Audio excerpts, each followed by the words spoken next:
दोस्तों UPSC, EPFO, APFC exam की preparation का बेस्ट मोड है self study. But self study में हम कुछ ऐसी मिस्टेक्स कमिट कर देते हैं जो हमारे सिलेक्शन के चांसेस को डिम कर देती हैं। तो यहाँ पर मैं आप लोगों को कुछ ऐसी मिस्टेक्स को बताना चाहूँगा ताकि आप इनको अवॉइड करें और अपने सिलेक्शन के चांसेस को मैक्सिमाइज कर सकें। तो पहली मिस्टेक जो हम सेल्फ स्टडी में करते हैं वो है पुअर टाइम मैनेजमेंट। आप लोग बहुत अच्छी प्रिपरेशन तो कर रहे होते हैं, लेकिन आप ये जज नहीं कर पाते कि भाई कौन से कंपोनेंट को ज़्यादा टाइम देना है और कौन से कंपोनेंट को कम टाइम देना है। सेल्फ स्टडी में कई बार हम किसी टॉपिक में इतने ज़्यादा घुस जाते हैं कि हम उसको जरूरत से ज़्यादा टाइम एलोकेट कर देते हैं, और कई बार बहुत इंपॉर्टेंट टॉपिक को हम बहुत कम टाइम एलोकेट करते हैं। सेम काम हम कंपोनेंट्स के साथ भी करते हैं। कुछ कंपोनेंट्स ऐसे हैं जिनकी वेटेज बहुत ज़्यादा है एग्जामिनेशन में, बट हम उनको कम टाइम दे पाते हैं, और कुछ कंपोनेंट जिनकी वेटेज कम है बट हमें वो बहुत इंटरेस्टेड लग रहे होते हैं, हम उनमें ओवर टाइम एलोकेट कर देते हैं। तो यहाँ पर अगर आप लोग सेल्फ स्टडी के थ्रू प्रिपेयर कर रहे हैं तो एक बात का ध्यान रखिएगा कि हर कंपोनेंट को उसकी एग्जाम में वेटेज के हिसाब से ही आप प्रायोरिटी दीजिएगा, टाइम एलोकेट कीजिएगा।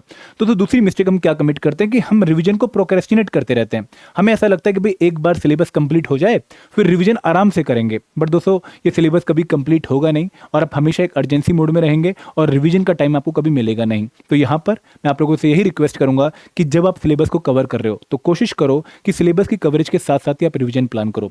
अगर आप हफ्ते में 6 दिन नया पढ़ रहे हो तो 7वें दिन जो भी आपने 6 दिन में पढ़ा है उसको आपको रिवाइज करना ही करना है, क्योंकि रिवीजन आपकी सिलेबस कवरेज के साथ साथ चलने वाली है और तभी आप इसको इफेक्टिवली आगे यूज भी कर पाओगे। तीसरी चीज कि भाई मॉक टेस्ट को अवॉइड करना। दोस्तों अगेन सेल्फ स्टडी में बच्चों की मेंटेलिटी ये रहती है कि भाई एक बार सिलेबस कंप्लीट कर लें, फिर रिवाइज करेंगे, फिर मॉक टेस्ट देंगे, क्योंकि अभी हम शायद प्रिपेयर्ड नहीं है।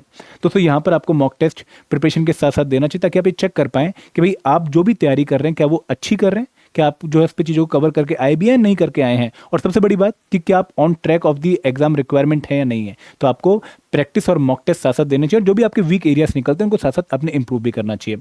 एंड दोस्तों एक काम सेल्फ स्टडी में और अवॉइड करना है कि भाई एक कंपोनेंट का एक सोर्स ही मुझे 10 बार रिवाइज करना है या फिर 10 बार पढ़ना है, ना कि एक कंपोनेंट के 10 अलग अलग सोर्सेज को पढ़ना है। यहाँ पर सेल्फ स्टडी में फोमो क्रिएट हो जाता है कि चल ये भी इकट्ठा कर लेते हैं, क्या पता ये भी इंपॉर्टेंट हो, ये भी इकट्ठा कर लेते हैं, ये भी पढ़ लेते हैं। तो आप हर चीज़ नहीं पढ़ सकते। तो एक ही चीज़ को अगर आप 10 बार पढ़ते हैं, अगर आपने उसको अच्छे से चूज कर लिया स्टार्टिंग में, आप उसको अच्छे से कवर करिए, मल्टीपल टाइम्स कवर करिए ताकि आप उस कंपोनेंट के रिक्वायरमेंट को मीट कर पाएं। तो ये अगर 4 मिस्टेक आप अवॉइड कर लेते हैं तो सेल्फ स्टडी आपको डेफिनेटली हेल्प करने वाली इस एग्जाम को क्वालिफाई करने में। Thank you very much.